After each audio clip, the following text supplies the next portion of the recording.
Welcome to my channel. If you have not subscribed, please consider doing that. Thank you so much, all those who subscribed. I'm taking tea, but it's quite hot. But I'll tell you an African folklore or stories while taking this hot tea.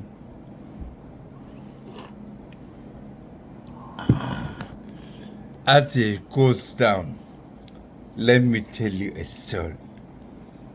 Once upon a time, in African folklore at the fireplace, we were told this story as the mosquitoes were biting us, as the smoke was going up from the fireplace. Remember, the compound used to be the school. The fireplace, that was the class. And the elders were the lecturers or teachers. Our grandparents taught us this. They said a young man, grew up in a home of 2 wives. Unfortunately, the mother of Abam passed on, died. Yes, Africa. May she rest in peace. Abam grew up with the stepmother. The stepmother had 5 girls and 3 boys. In African tradition, a man can have more than 1 wife. In this case, Abam lived with his stepmother because the mother passed on. One day, Abam suffered a lot. The stepmother was not so nice, and even the brothers, the siblings, were not so nice to Abam. Each time they're eating, they say, Abam, where you? Come and we eat when the food is over. In Africa, everybody comes and eat in the same boil. They don't serve in plates, but boils. Huge boils. So many people sit around and wash their hands, comes and they eat together with a hand like this. I'll teach you how to eat one day. So each time food is ready, they first eat halfway, and they call Abam suffered. When men are going to hunt, in hunting they leave Abam behind. Abam had no hope of marrying, because in African tradition, a man only marries when the sister's wedding or bride price is paid. Most people who are not African think bride price is about selling. Now, it's a respect given to the family of the wife. It keeps on going like that. If I give 10 cows, these 10 cows will go for the marriage of my sisters. It keeps on going like that. Now, one day, men were going for hunting, and Abam said, no way, this time I must go with these men to hunt. Because Abam, in his head, he knew he had no sisters. Only his stepbrothers had them. But for him, he had none. So one day, when the men were going for a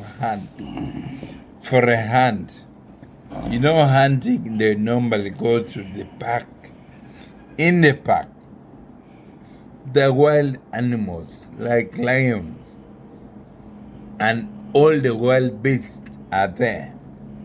Actually, all Luo or Igbo or Africans, before they go for hunting, a ritual cleansing is done. Read MBT, he said in his book on African psychology. He said Africans are notoriously religious. Google. Everything African is religion. When you plant and harvest the first crop, you spread it to the God. When you produce a lot of chicken, the first huge chicken is given to God. When there's a rain issue and there's no rain, there's drought, Africans will go and pray God and rain will fall immediately.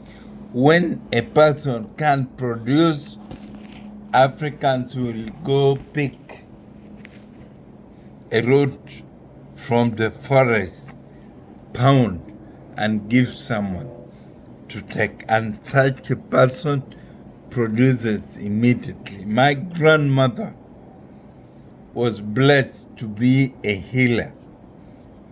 Her grandmother taught her how to heal those who are impotent, and she could heal them. By the way, civilization started in Africa. If it's to be. Even in the Bible, I read a lot. The Bible says man was made in God's image, and they got the soil and they made man. Even the Bible says when a man dies, he goes back to the soil. Is the soil white or black? The last time I checked, the soil was black. Back to Abam's story.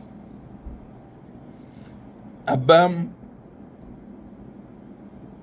sat with elders, made his own spear and sharpened it, made his own sandal from the cow's skin very well.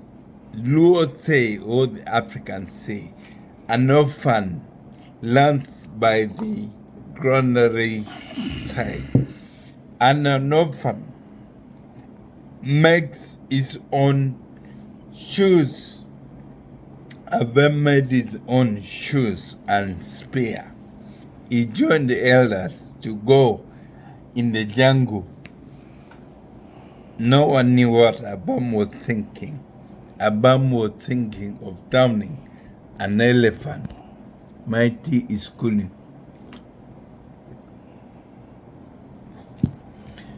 Yeah, he's getting better. Or better. Let me speak like Americans better. Water. In Africa we say water. Here they say water. Well, back to the Abam story.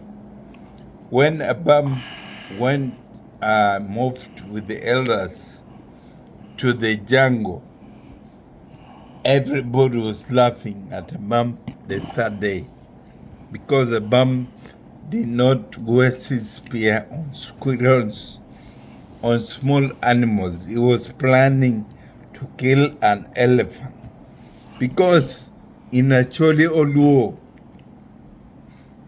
or Africa, the elephant tusk is so expensive and can marry for you 10 wives. Of course, you can have even 10 wives as long as you can afford. By the way, polygamy in Africa, in most countries, are legal, though it's illegal here in the US.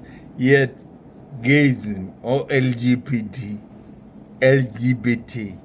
is legal. I've discovered one man's poison is another's. One man's meat is another man's poison. Back to the bomb story. When they were in the jungle hunting, on the 7th day, people were about to come back. Abam was so lucky, he saw an elephant. He went to the bush where they said no one should go there because there are wild animals there. Abam opted to go where everybody feared going to. There Abam saw an elephant resting under a shed. Abam got its spear and ran and hit the back, the neck of the elephant. The elephant jumped up and fell down. It died. Everybody started coming with relations.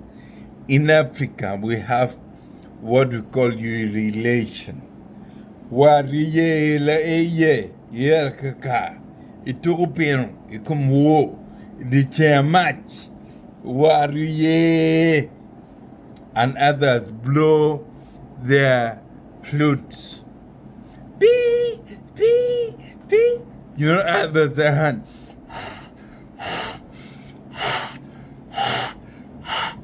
You know, people blew, people were rejoicing and happy at the end. When the king heard that Abam killed an elephant, the king said, for the first time a man has killed an elephant for a long time. Therefore, that man who killed the elephant will marry my daughter. So Abam married the king's daughter in the jungle. Ira Onyomo Nyapago. Ira. That was it. So the moral of the story is never laugh at a living poor. Secondly, respect Africa. They have great stories and folklore. We learn this from the fireplace. Thank you. Please consider subscribing to my channel. Thank you. Yes, the moral questions are, if Abam can, why not us? Thank you.